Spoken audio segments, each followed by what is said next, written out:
Yes, we're ready to start now.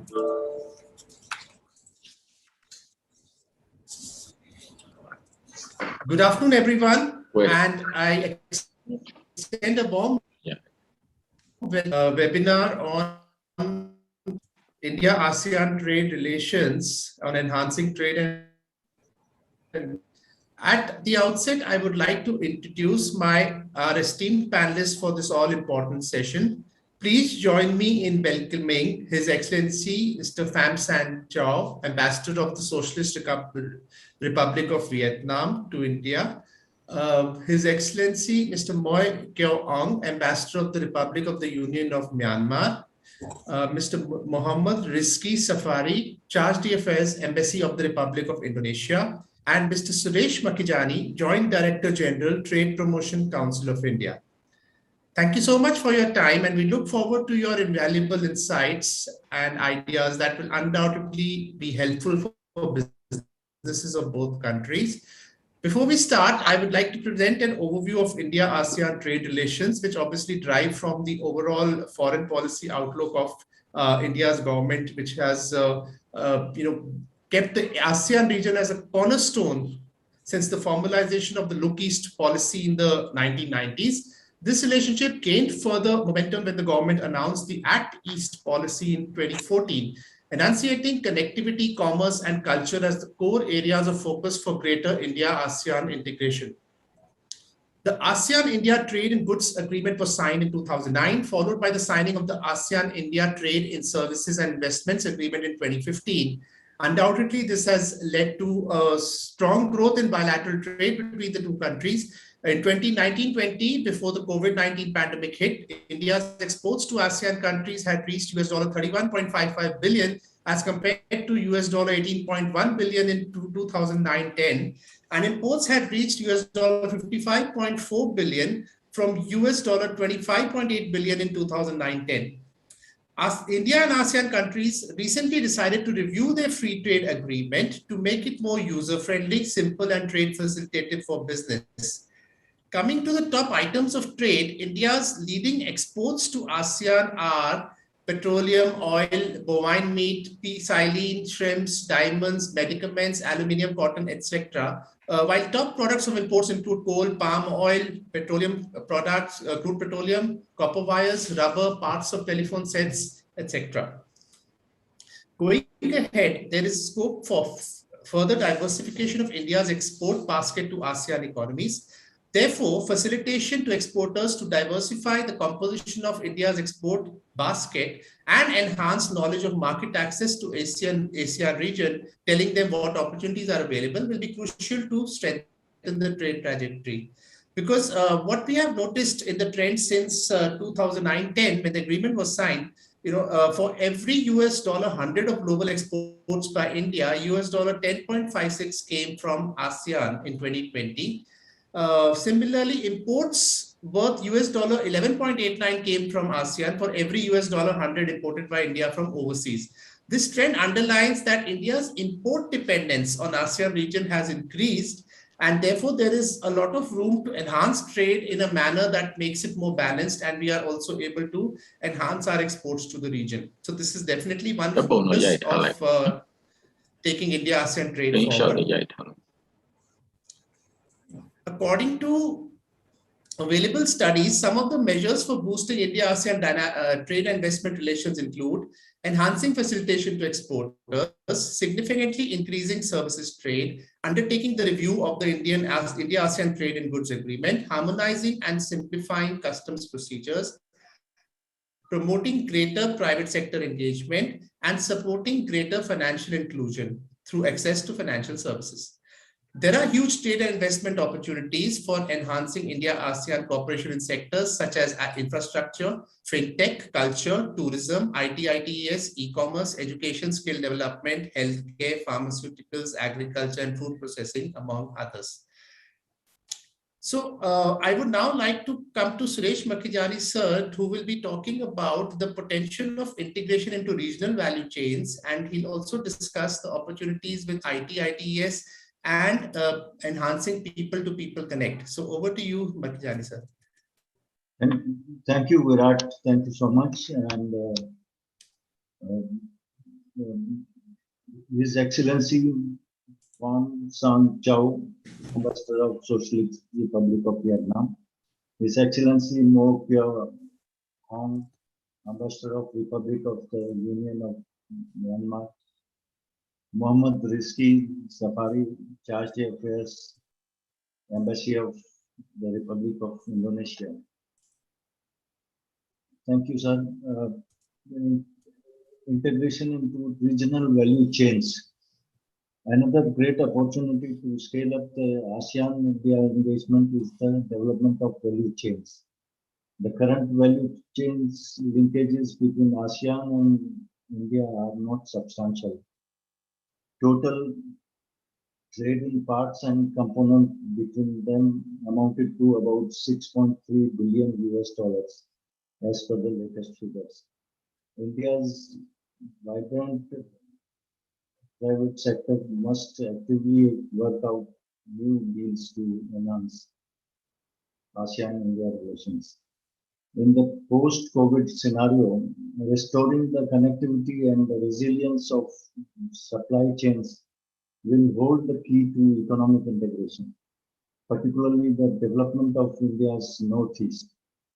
The supply chains resilience initiative between India, Japan, and Australia, with ASEAN likely to join, will aid the development of the ASEAN-India economic corridor. It may also facilitate investment and act as a spur for growth in the region.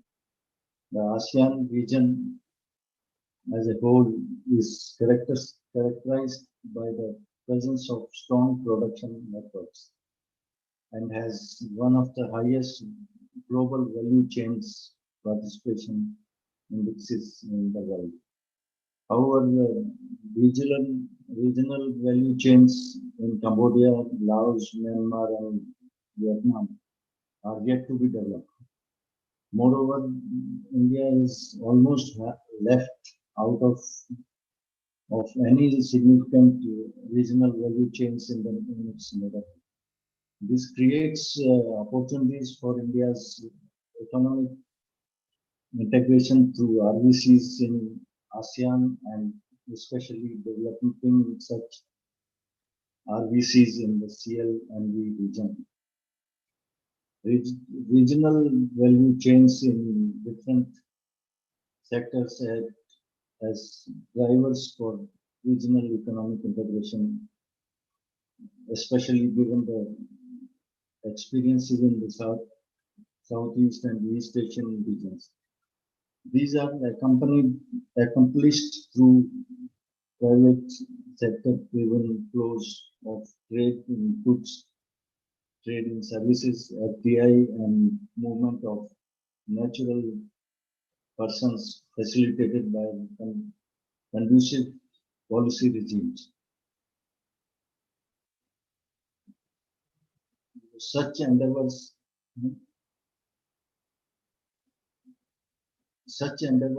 unleash the dynamic process that creates positive development pressures on forging better infrastructure linkages.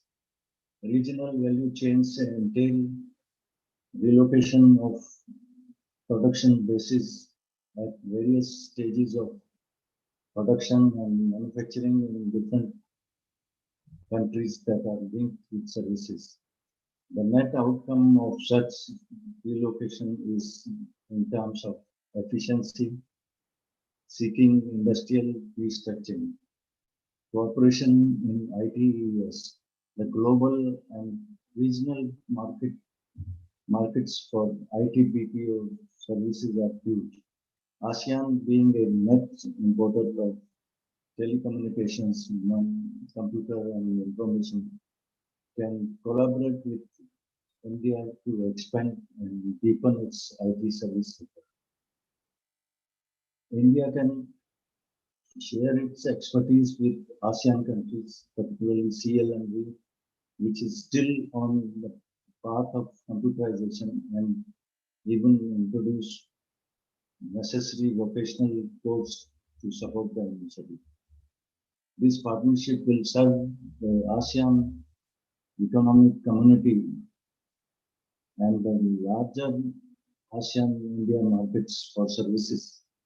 Indian IT firms should also focus on investing in subsidiaries and joint ventures in the areas of e-commerce, financial services, and e-education. Indian companies could also share their expertise in providing software programs and services for banks and financial institutions for banks in the region. For instance, Indian IT training companies which already have presence in the ASEAN countries could expand their network of training centers in other countries, including CLMV countries. People-to-people connectivity. India has a long history of people-to-people connectivity with Southeast Asian countries. India and the members countries of ASEAN jointly organize regular exchanges program for students, farming communities, diplomats, and businessmen, business and media personnel, among others. India's soft power manifested in Buddhism, yoga, revival of Nalanda University, Indian chairs in universities, Indian cultural centers, joint restoration of monuments, etc., have sought to culturally bridge the Asia-Pacific region. It is suggested that India and ASEAN identify their common challenges and shared interest as it will help them promote cooperation. Trade in services remains largely protected in ASEAN member countries, as India has a comparative advantage in service sector, especially information technology services. The domestic regulations in ASEAN economies need to be legalized to promote cross-regional cooperation. Greater flow of goods, services, skilled workers, and investments will be critical to boosting the relationship.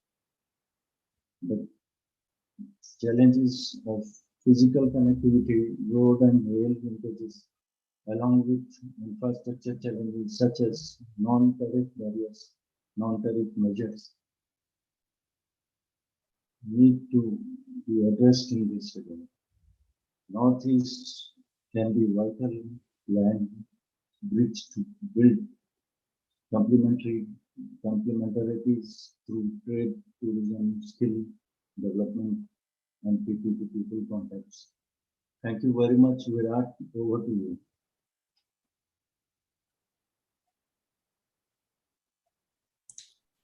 Thank you so much, sir, for bringing out the key opportunities and also talking about common challenges and shared interests which India and ASEAN need to identify. So at this juncture, I would like to request Your Excellency Mr. Pham Chau, Ambassador of the Socialist Republic of Vietnam, to deliver your opening remarks. Over to you, sir. Well, Mr. Virat and Mr. Suresh Ambassador Mo from Myanmar, and my colleague Mochammad from Indonesia. I would like to thank TPCI for the kind invitation to participate in this virtual webinar. at this stage, I would admit that it is not easy to talk on webinar because we have done this over the past 1.5 years, nearly 2 years, through different platforms. So it's no longer interesting to just repeat the same speech that you deliver over the past 2 years. And when you cannot point out what is the new development in the relationship. And I'm not an expert or a think tank per se, in order to give you a comprehensive analysis of the relationship of trade and investment between India and Vietnam, or ASEAN and Vietnam. But I would like to take this opportunity to share a number of points. The first point is that recently we have a party congress in Vietnam, and after that congress, we got a new mandate for the embassies as well as missions overseas. What is that new mandate? The new mandate is that we all diplomats become businessmen. So we have to take as priority our task to serve foreign business people as well as Vietnamese business people. Having said that, I want to stress that now our door is open. If you need anything, please do not hesitate to call my staff and me myself, because we will be with you. We will spend more time on business or economic diplomacy more than geopolitical diplomacy, cultural diplomacy, or people-to-people diplomacy. So this is very important. This is a radical transformation in the way diplomacy is conducted in my country, Vietnam. And with that, I just landed from Hyderabad, where I conduct a number of business interactions with many people ranging from different sectors. I enjoyed the trip very much. And that's the first thing I want to say, that we are there to assist you. Number two, the second development I want to share with you, that if we look at the picture of trade between Vietnam and India, we see a surge of 30% in increase of trade as compared to 2020. Of course, 2020, the first half, we were hit by the pandemic and then the lockdown. But an increase in 30% in trade between our two countries right after the ease of lockdown is a phenomenal situation. And for the first time for many, many years, Vietnam becomes a trade deficit. I mean, it's export from India has exceeded import from Vietnam. So this is a very, very new development. And what do we import? I think that I give you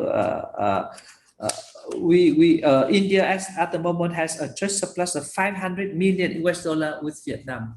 And in the previous years, we had a favor of from 1 to 2 billion. It means that there is a very new development towards a more balanced trade between India and Vietnam. So let's see what are the main India export to Vietnam that make India become a trade surplus. Number one is iron and steel. So iron and steel is important. Number two, meat and seafood. Of course, bovine meat is always a very important merchandise that Vietnam imports from India. But you see a surge in seafood export from India to Vietnam. And this is a very interesting thing, because Vietnam at the moment being able to enjoy the EVFTA, the free trade agreement with the European Union. Then we enjoy zero tariff. Then we purchase a lot of raw material from different countries, namely from India in terms of seafish, of seafood, and then we process and we re-export to this European market. So this is number two. Number three is cotton is also important. Cotton continue to be a source of import for Vietnam from India. Number for a pharmaceutical. I went to Hyderabad to meet dozens of pharmaceutical companies in India in order to discuss a very big project, which is very dear to all of us, namely to create an Indian pharma park in Vietnam with a land size of 500 hectares to 1,000 hectares, with the estimated investment reaching 500 million US dollars in order to create a value of 5 billion drug values, employing 50,000 people. And for the first period, we will employ the skilled labor from India. So this is also a new development that my embassy here will focus. And auto part and machinery, also a source of import from India to Vietnam. We have discussed with many automobile companies, and we also conduct one business trip to Chandigarh and to the neighboring areas, talking to automobile companies, since we want to have them investing in Vietnam, so they can not only provide to the Vietnamese market, but they can also provide to the other markets with whom Vietnam does have a free trade agreement. So I think this is all the development. And what India import from Vietnam is also mobile phone, chemical, copper, and interestingly, coffee from Vietnam is increasingly imported in India. And I think that this is also a new development, because the Indian people start using more Vietnamese coffee, and they change their drinking culture from tea drinking to coffee drinking. And apart from that, in terms of investment, we try to facilitate the two sides to companies of two countries to explore the possibility for solar energy in Vietnam. Biggest development over the past 1 year, despite the pandemic, in terms of investment from India to Vietnam, is the big entry by HCL, the giant tech company, into Vietnam, with a huge ambition of making Ho Chi Minh City and Hanoi the biggest outsourcing center of HCL outside India, in order to cater their traditional clients, mainly in the US. And on the other side, FPT of Vietnam, which is also a giant high-tech company, decided to invest in Hyderabad. And yesterday I also paid a visit to them, and there the situation is calming down. Although majority of IT engineers work at home, but they start coming to the office. What is interesting is that you see the two sides of investment, mutual, both two-way investment by two same giant high-tech company coming from Vietnam and going to Vietnam, both from India. That's testify to the fact how much interconnected and integrated Vietnam and India is. So I just dropped a number of figures that's for you to see, and what we are expecting at the moment. What we really want DPCI assist us is that to try to promote the trade between the two countries, but not only to promote the trade between the two countries, but also to help us to voice opposition, if it's genuine, to any anti-dumping or any subsidized cases which are not justified, because there are a number of cases. I don't think there's a merit on it, because the companies just fire it for the sake of firing it, or just even when there's no damage taken or happened. That's number one. Number two, we also see many cases of fraud or false statement between the companies of two sides. My embassy has been involved more in helping Vietnamese company to get back their money that some Indian company got from them on the cases of forgery and fraud. So that we need to convey a warning to the Indian companies, also on Vietnamese company, but both the cases we address here is Indian company, that they should not take the advantages of the pandemic in order to do things which is not honest. And number that is the second message.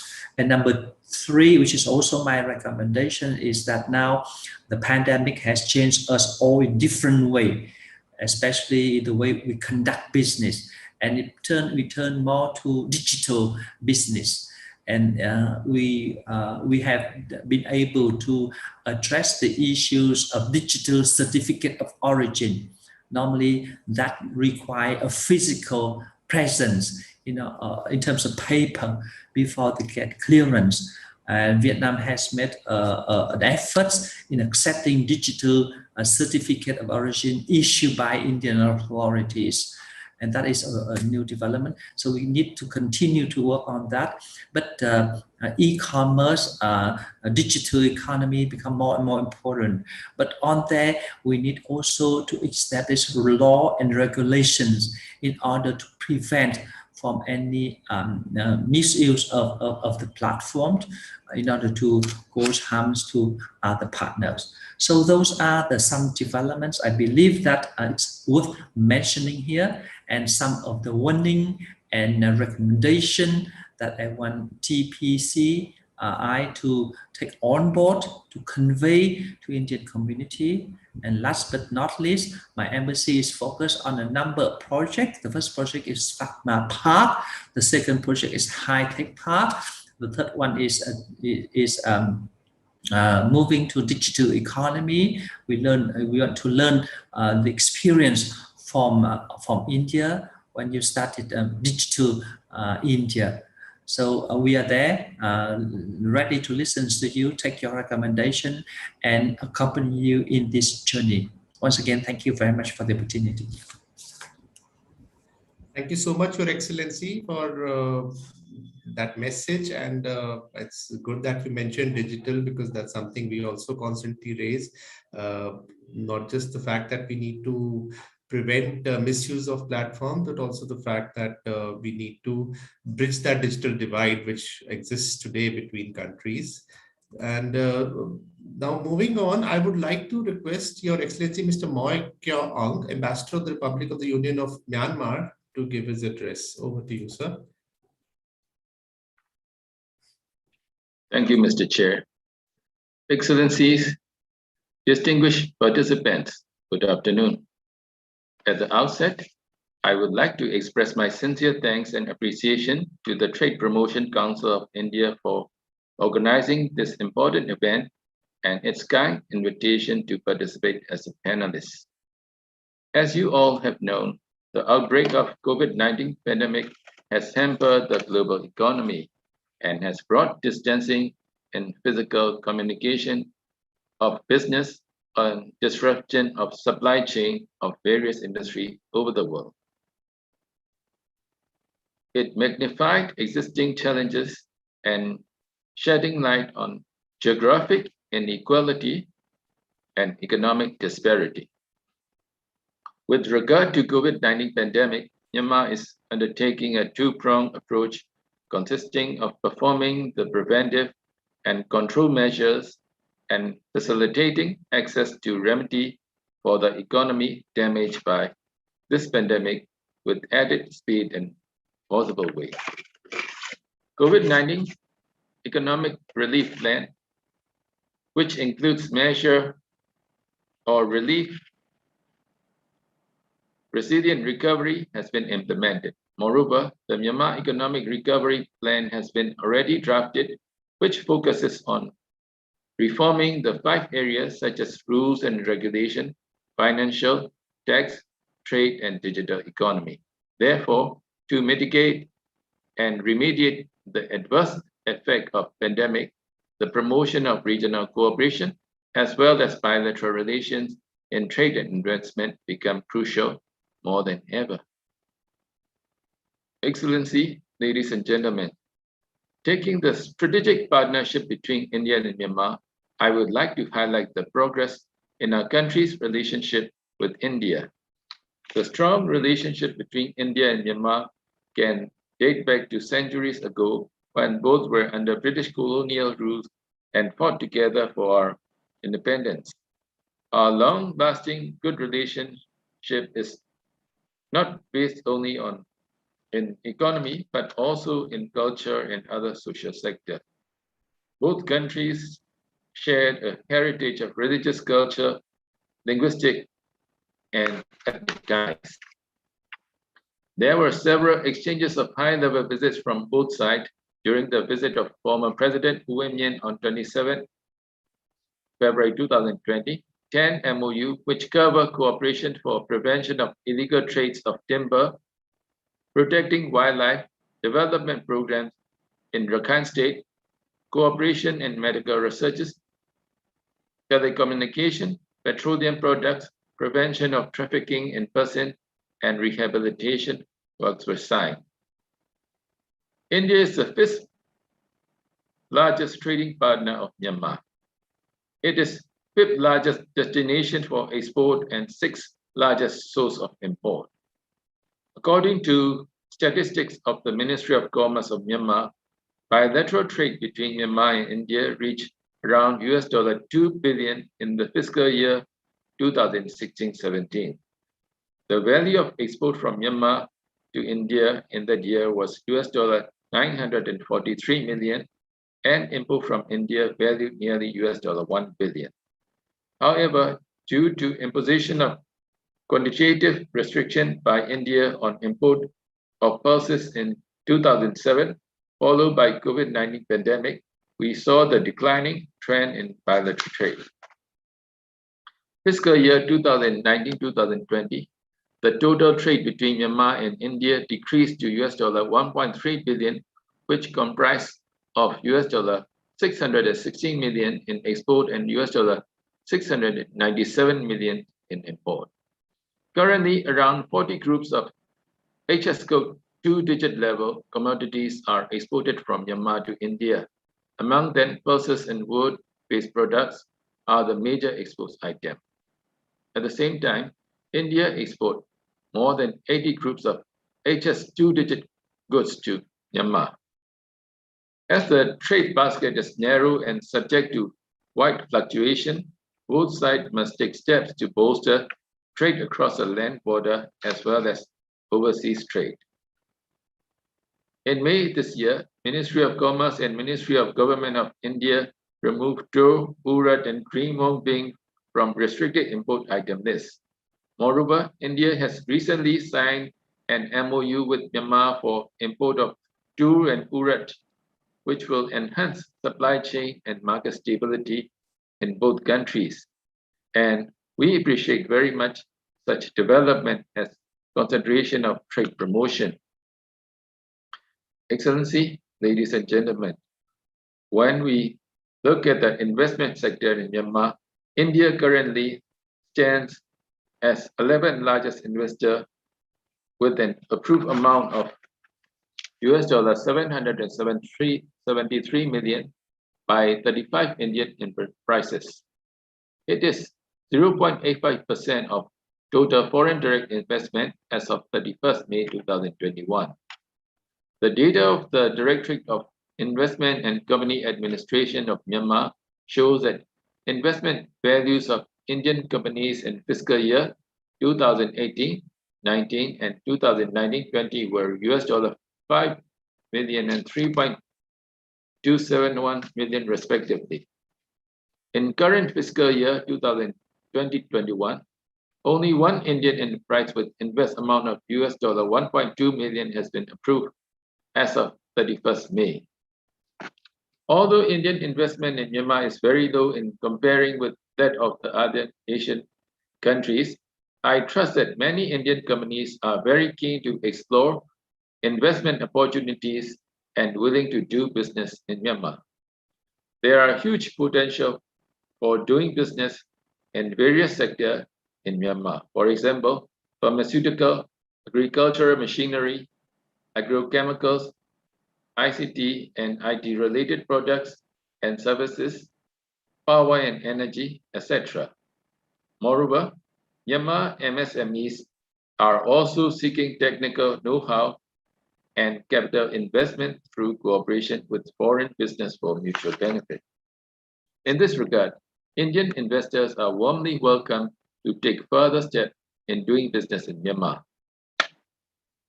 Excellency, ladies and gentlemen, it is evident that geographical proximity, strong cordial political and cultural linkages pave the way for greater economic integration between ASEAN and India. Since the government of India has laid down the Act East policy, it is now implementing through the Northeast region of the country as a gateway to the ASEAN. With over 2 billion population, India and ASEAN hold the promise of future where growth and prosperity abound. According to the statistic of the Department of Commerce of India, trade with ASEAN contributed 11.53% in total foreign trade amount of India in fiscal year 2021, whereas it contributed 11.03% in previous year. By capitalizing on the opportunities collectively offered in India and ASEAN, investors can create ASEAN future of integration, cooperation, and economic success. I am confident that being a neighborhood, Myanmar is the best position to play a vital role in bringing India and other ASEAN member states for a closer economic tie. Myanmar has been making all possible effort with momentum for liberalizing the rules and regulations to be in line with the ever-changing world and encouraging the development of the private sector. Thank you. Thank you so much, Your Excellency. And indeed, we look forward to working on initiatives that promote India-ASEAN regional integration and help us better leverage our proximity and traditional relationship. Now, I would like to invite Mr. Mochammad Rizki Safary, Chargé d'Affaires, Embassy of the Republic of India, to deliver his opening remarks. Thank you, Mr. Virat. First of all, I would like to thank you, Mr. Suresh Kumar, the Director General of Trade Promotion Council of India, and for having this session and inviting me to have a speech in this seminar. Your Excellency, Pham Chau, Ambassador of the Socialist Republic of Vietnam in India, and also Ambassador Mochammad, Ambassador of the Republic of the Union of Myanmar to India as well. Ladies and gentlemen, as we noted that India and ASEAN has been partnering through the arrangement of free trade agreement since a few years ago.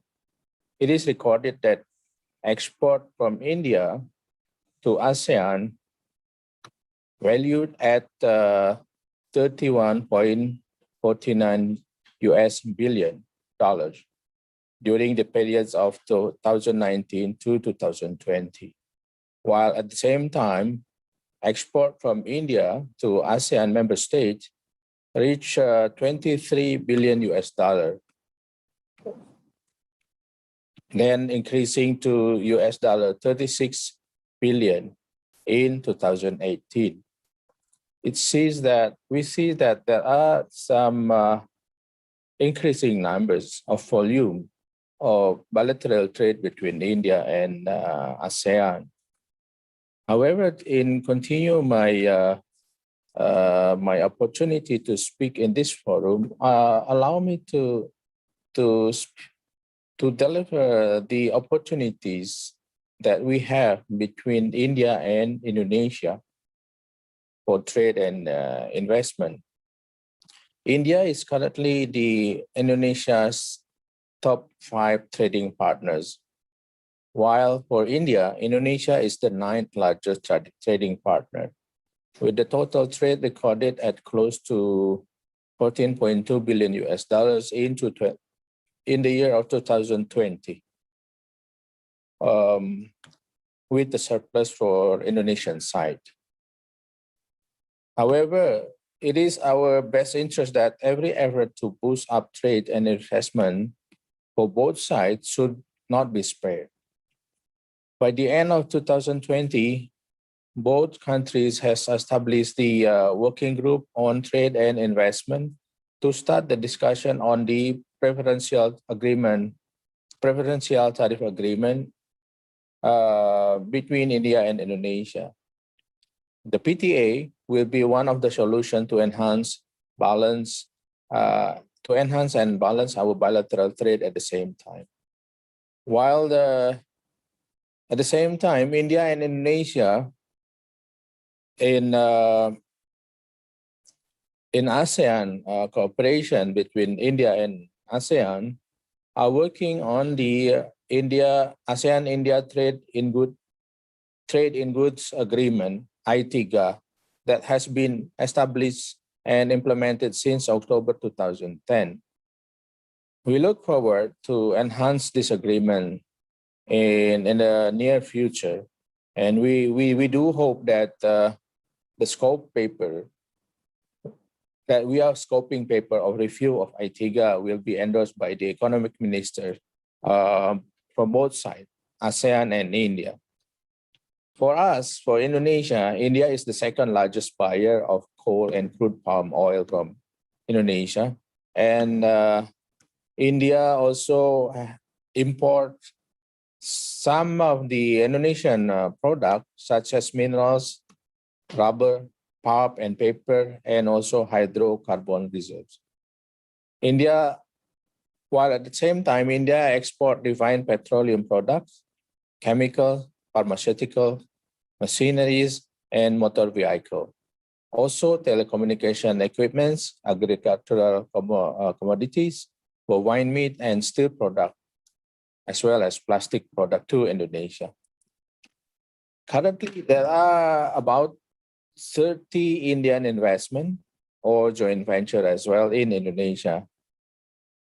We have a record that Indian investment in Indonesia is around 995.18 million US dollar in around 2,215 projects in the period of 2000 to 2018. While at the same time, Indonesia's investment in India is about 629.16 million US dollar in the period of 2000 until 2019.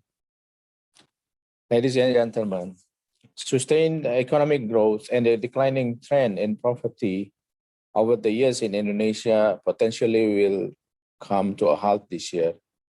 These development costs has come as a result of the COVID-19 pandemic that also hit Indonesia. While currently the situation in Indonesia, the pandemic situation in Indonesia is getting worse, and we are looking forward to and working hard to handle this pandemic situation in Indonesia.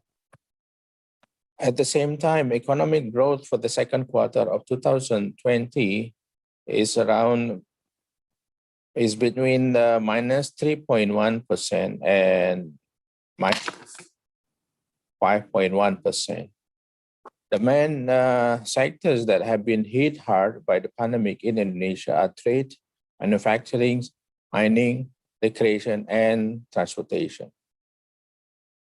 In answering this situation, The president of the Republic of Indonesia, Joko Widodo, has established the National Committee for Economic Recovery to implement the National Economic Recovery Program that focuses on social protection, incentive for micro and small medium enterprises, state capital participation, funding, government investment, and state guarantees and expenditure.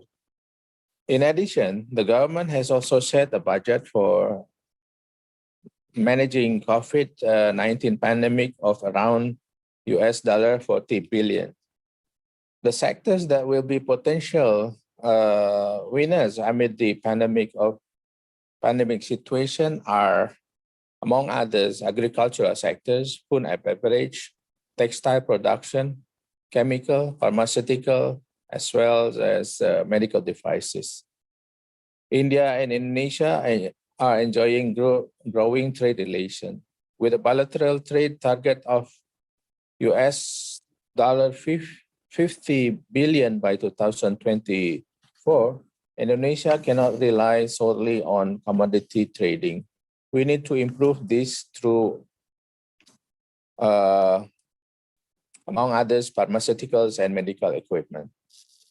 Health industry has always been an important element to our bilateral trade as well. The pharmaceutical sectors has been identified as one important areas of bilateral economic cooperation. The extension of the MOU on bilateral health cooperation in May 2018 was aimed to strengthen the cooperation in the field of research and development, active pharmaceutical ingredients, as well as the IT-based medical devices. According to the Indonesian Investment Coordinating Board, Indonesia constitutes 40% of the total pharmaceutical product market in Southeast Asia, valued at the $6.4 billion, and projected to be one of the fastest growing market in the region for the next decade. Around 90% of the raw ingredients, API, used by the pharmaceutical companies in Indonesia are imported mainly from China and India. The recent pandemic situation has underlined how Indonesia needs to expand our domestic capacity in pharma and medical equipment sectors. While Indonesia has a robust production capacity for finished pharmaceutical products, we still need investment in API manufacturers in Indonesia. Ladies and gentlemen, Indonesia is the largest economy in Southeast Asia and is expected to be the 7th largest in the world by 2030. Indonesia is the 4th most populous country in the world and home to the world's largest Muslim population. Our digital economy only recorded at $8 billion in 2015, and it is expected to grow exponentially to $124 billion by 2025. However, many observers believe that Indonesia is still far below the maximum potential in economic performance. To address this, our president has signed a law number 11 in 2020 on the job creation, or publicly known as the Omnibus Law, in November 2nd in the year of 2020. Omnibus Law amends around 77 existing laws, and we believe that 90% of the provision in the Omnibus Law are designed to stimulate private investment and business. Omnibus Law cover 9 clusters, including business licensing, investment ecosystem, manpower, micro, small, and medium-sized enterprises, and cooperative, research, innovation, and ease of doing business, taxation, economic zone and land procurement, government administration, and the last aspect is the government investment and facilitation to national strategic project. And in this opportunity, we expect that the business players from India would come and invest in Indonesia and do more with the Indonesian partner that they are already have, and even increasing the numbers of partners as well as investment projects in Indonesia. For this, I would like to encourage the Indian business community to engage with the embassy here, as well as our consulate general in Mumbai that we have, on how to move forward with our exit plan from the pandemic and for ensuring smooth recovery for both India and Indonesia. I thank you. Thank you, sir. Thank you for talking to us about the new initiatives by the government, which bring up more opportunities for Indian companies. Thank you all for your initial remarks. I will now come to the Q&A round, where we bring up some important issues relating to our relations with respective countries, or opportunities and issues, actually. So firstly, I would like to come to Your Excellency, Mr. Pham Sanh Chau. Sir, I would like to ask you that since Vietnam has shown so much potential and progress over the past decade as a manufacturing hub, it has become a key destination for multinationals exploring the China Plus One strategy. So what advantages do you feel that Vietnam offers Indian companies in manufacturing as an investment destination? And what kind of interest are we seeing from Indian companies in terms of manufacturing investment in Vietnam? I think that Vietnam becoming more and more attractive and appealing to Indian investors on various accounts. Firstly, on the profit and loss account. Vietnam is becoming an investment destination. So many companies are shifting from different countries, including China, to set up business in Vietnam because of, number one, a very stable political system. Number two, a very stable macroeconomic system. Number three, because all the related law on corporate has been well established. Number four, because we have a very upskilled labor force who are eager to work. And number five, we have a very good package of incentives ranging from rental release, reduction to holidays, tax holidays, income tax, corporate tax, things like that. So those are a number of commercial policy that attract general investors into Vietnam, including India. But why India more? Because India and Vietnam has a very solid long-term cordial relationship. Both countries enjoy what we term as convergence of mutual strategic interests.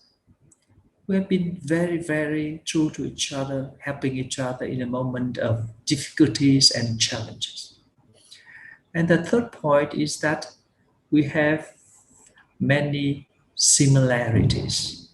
We treasure family values, community values.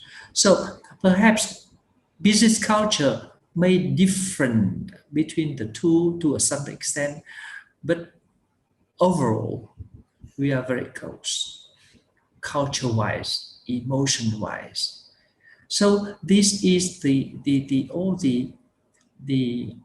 very positive foundation for an increase in investment and trade between the two countries. But we also need to address a number of hurdles. And one of the most hurdles, I believe, is the lack of a genuine understanding of the situation in Vietnam, its economy, things like that, and vice versa by the Vietnamese company of India. So the platform like this will have to break that hurdle. And for that, I thank you very much indeed. Thank you, Your Excellency. One question which we raised this topic a little initially, that mode 4 access for services was a hurdle, which is a hurdle in quite a few trade agreements, which we have been working on across. And it's also been a hurdle which was discussed during RCEP negotiations. India's concerns on mode 4 access for its services exports. What is your view on these concerns and how can we resolve them in these negotiations? We take note of concerns expressed by Indian side, especially when Vietnam assumed chairman or coordinator relations between India and ASEAN. And we hope that that will be addressed, especially when we have already finalized the RCEP. So I think just a matter of time, and because of the COVID pandemic, we will be address that matter gradually. Thank you, Your Excellency. Your Excellency, Mr. Kyaw, are you there? Can you please switch on your video? Hello, can you hear me? Yes, sir, yes. Sir, I would like to ask you, there was a significant shift from barter trade to normal trade in 2015. So how do you see the trend in the trade from there? And particularly with Northeast India, where we see that probably Myanmar has a higher opportunity. So ever since that shift was made, how has the trend been and what opportunities do you visualize in terms of increasing bilateral trade? So thank you for the question. As you may be aware, Myanmar and India relations are marked by cross-border ethnic, cultural, economic linkages that predates the formation of both republics. Myanmar share about 1,600 kilometers of border with Arunachal Pradesh, Nagaland, Manipur, Mizoram of India through Sagaing region, Kachin state, and Chin state. Once, India allowed only barter trade through the land border. However, the border trade and movement has been normalized since November 2015. Currently, the border trade is mainly conducted through two border gates, namely Tamumori and Rikoda Sokoda, and it has been steadily increasing. As per the data of Ministry of Commerce of Myanmar, the volume of border trade between two countries increased from $71 million in fiscal year 2015-16 to $201 million in 2018-19. During 7 months from October 2020 to April 2021 of the current fiscal year, $177 million of export value of Myanmar through border trade was recorded, while import value from India was merely $0.95 million in the same period. Despite the presence of challenges, there are a lot of opportunities to boost bilateral border trade between Myanmar and India. From ordinary commodities like agriculture, fishery, animal husbandry, and machinery products to modern technology items can be traded if there are fulfillment in physical and institutional infrastructure requirements. In addition, the transit trade between India and Southeast Asia through Myanmar could also be expected to be enhanced. Right, thank you, sir. One more question. As you talked about barriers also in your intervention, what major barriers do you see to trade enhancement? And also, Myanmar is the only ASEAN country that shares land and maritime borders with India. So what interventions do you deem necessary to ensure that Myanmar, as we see it as a gateway to India's enhanced engagement with Southeast Asia, how do we fulfill that potential and that promise? I think many of the challenges are, like logistic, banking, and currency settlement still exist to overcome. Therefore, all concerned stakeholders involving in economic relation between the two countries should need to cooperate more amid the impact of COVID-19 pandemic. The implementation of infrastructure development in both sides, particularly in border region, shall be accelerated. And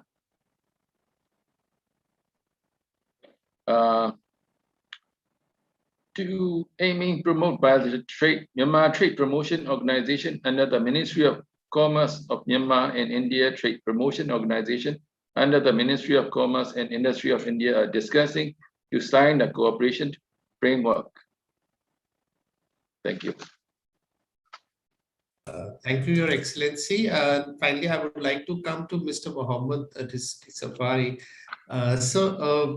According to you, of course, we come to the larger India-ASEAN question that we are looking to review our goods FTA. So particularly on Indonesia, how do you see the impact of the India-ASEAN FTA on your bilateral trade with India?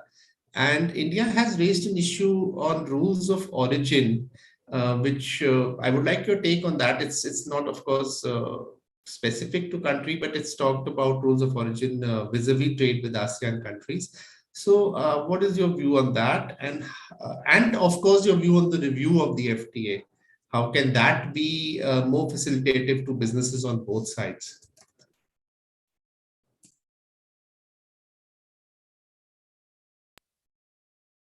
Thank you, Mr. Bhatti. And as ASEAN and India is working on the finalization of the ASEAN-India Free Trade Agreement, that includes the agreement for trade in goods, and services as well, and also cover the opportunities for increasing the investment between India and ASEAN. And I see that this agreement, if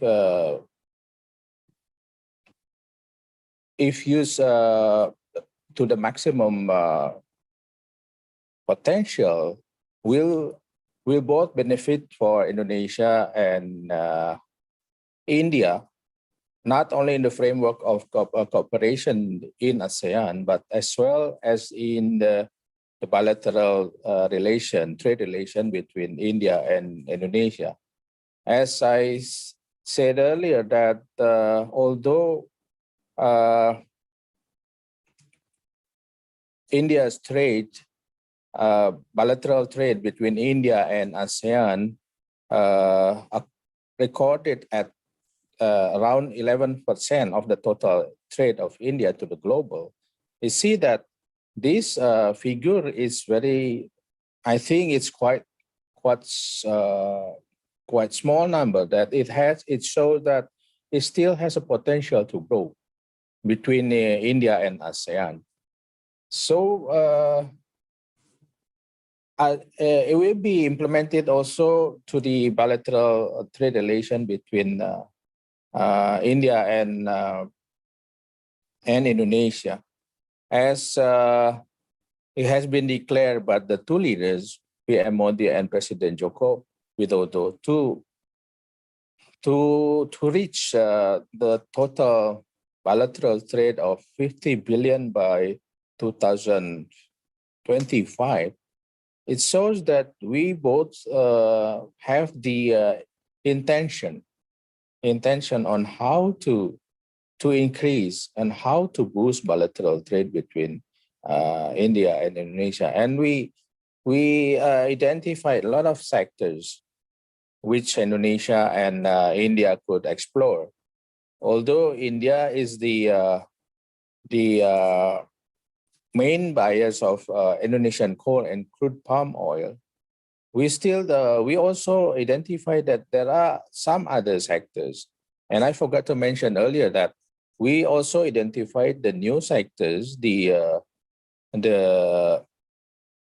opportunities in the digital economy between India and Indonesia. in Indonesia, we have at least one company that has established an office, a digital office in India. That is one of the biggest startup company from Indonesia. They have an office in Bangalore, in India. While at the same time, we are also having another investors from Indonesia that looking for the potential to invest in Indonesia in digital backbone companies in India. We see that we also identify there are some opportunities for telemedicine, fintech, e-commerce, artificial intelligence, and as well as education, and not to mention also the telecommunication sectors between India and Indonesia. There are at least one Indonesian company, such a satellite company, that telecommunication company from Indonesia is interesting to get in, to penetrate the Indian market of the satellite telecommunication in India. So this is by identifying these sectors, the conventional sectors as well as the new sectors of opportunity. I think we do hope that bilateral trade between India and Indonesia also will be increasing. And not to forget that we also pushing the potential of outbound investment from Indonesia. So we are supporting the outbound investment from Indonesian companies to go to India. And we are also looking forward for Indian investors to come to Indonesian market as well. Thank you. Thank you, sir. You've elaborated on the opportunities in new sectors. Before we close, Your Excellency, Mr. Pham Sanh Chau, there are a few questions from the audience. If you would like to address them right now, one I think is just a question of the name of the pharma company in Hyderabad, which Vietnam entered into a contract with. So is that something which you had mentioned in your talk, and if you'd like to address that? During my trips to Hyderabad, I have met more than 10 pharmaceutical companies, ranging from biological, Virat Biotech, to Dr. Reddy, Biological E, SMS, quite a few.